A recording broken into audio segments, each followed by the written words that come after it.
Timnas Indonesia U23 akan berlaga di ajang Piala AFF U23 tahun 2022 pada pertengahan Februari yang akan digelar di Kamboja. Pelatih Sintayong memanggil 29 pemain untuk mengikuti pemusatan latihan dalam membentuk skuad Garuda Muda. Pemusatan latihan Timnas Indonesia U23 untuk Piala AFF U23 2022 akan digelar di Bali pada 3 hingga 8 Februari 2022. Setelah itu, skuad Sintayong akan bertolak ke Kamboja pada 10 Februari mendatang. Timnas Indonesia memikul beban yang cukup berat pada Piala AFF kali ini. Sebagai juara bertahan, Timnas Merah Putih diharapkan bisa mempertahankan gelar pada ajang nantinya. Misi berat itulah yang membuat Sintayong memanggil pemain-pemain terbaik.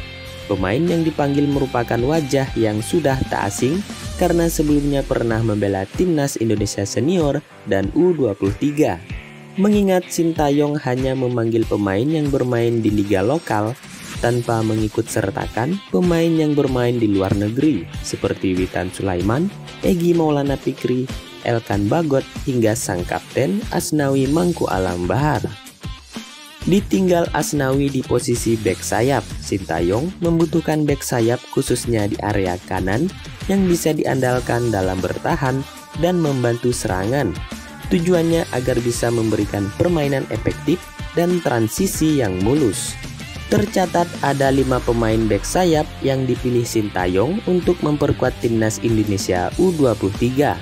Siapa saja mereka? Mari kita bahas.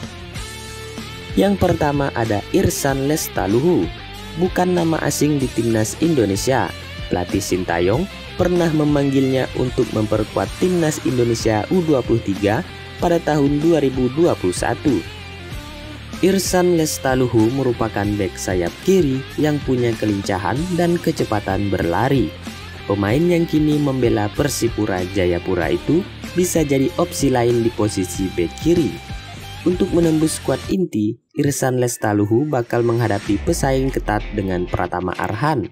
Maklum keduanya memiliki posisi yang sama sebagai bek sayap kiri. Selanjutnya ada Bayu Fikri, merupakan bek sayap kanan yang punya potensi besar. Pemain berusia 20 tahun itu dikenal memiliki motivasi bermain yang baik. Bayu Fikri terus berlari untuk menjaga area pertahanan. Bahkan pemain Persib Bandung itu juga tak jarang membantu serangan dengan operan-operan panjang. Bayu Fikri juga punya kemampuan lain sebagai pemecah kebuntuan. Bakat itulah yang diyakini bakal dimaksimalkan Sintayong di Timnas Indonesia U23, menggantikan posisi Asnawi Mangku Alam Bahar. Selanjutnya ada Ahmad Figo, merupakan bek sayap kanan yang bisa diandalkan Sintayong di Timnas Indonesia U23. Pemain Arema FC itu tercatat sudah tampil 2 kali untuk Timnas Senior. Ahmad Figo memiliki visi bermain yang jelas. Tak sekedar bertahan, pemain berusia 20 tahun itu kerap membantu serangan Timnas Indonesia dari sektor sayap. Meski demikian, Ahmad Figo tetap tak melupakan tugasnya sebagai bek. Mengandalkan kecepatan berlari dan kelincahan yang dimiliki, Ahmad Figo bakal punya peran krusial di Timnas Indonesia U23. Yang selanjutnya ada Bagas Kapa, kembali mendapatkan kesempatan dari Sintayong untuk membela Timnas Indonesia U23.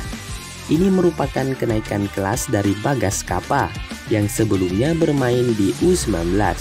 Sebagai bek sayap kanan, potensi Bagas Kapa selalu terhalang oleh Asnawi Mangku Alam. Situasi itulah yang membuat pemain Barito Putra itu kerap tersingkir. Piala AFF U23 tahun ini bisa jadi kesempatan buat Bagas Kapa membuktikan kualitasnya. Tak hanya bertahan, Bagas Kapa juga dikenal sebagai bek yang sering maju ke depan untuk mendukung serangan. Dan yang terakhir ada Pratama Arhan. Tidak asing lagi, kemampuan Pratama Arhan di Timnas Indonesia tak bisa diragukan lagi. Bek kiri Timnas Indonesia itu tampil mengesankan di Piala AFF 2020 dan juga FIFA Matchday. Pratama Arhan tercatat tampil sebanyak 16 kali untuk skuad Merah Putih. Pemain 20 tahun itu tak hanya andal dalam bertahan, melainkan sering ke depan dalam membantu serangan. Pratama Arhan tercatat mencetak 3 gol dan 3 assist yang menjadikannya sebagai pemain muda terbaik di Piala AFF 2020. Menarik untuk menyaksikan ketangguhan Arhan di Timnas Indonesia U23. Itulah tadi 5 bek sayap yang disiapkan Sintayong untuk berlaga di ajang Piala AFF U23. Akankah Indonesia bisa mempertahankan gelar juara Piala AFF tahun ini? Menarik untuk kita nantikan.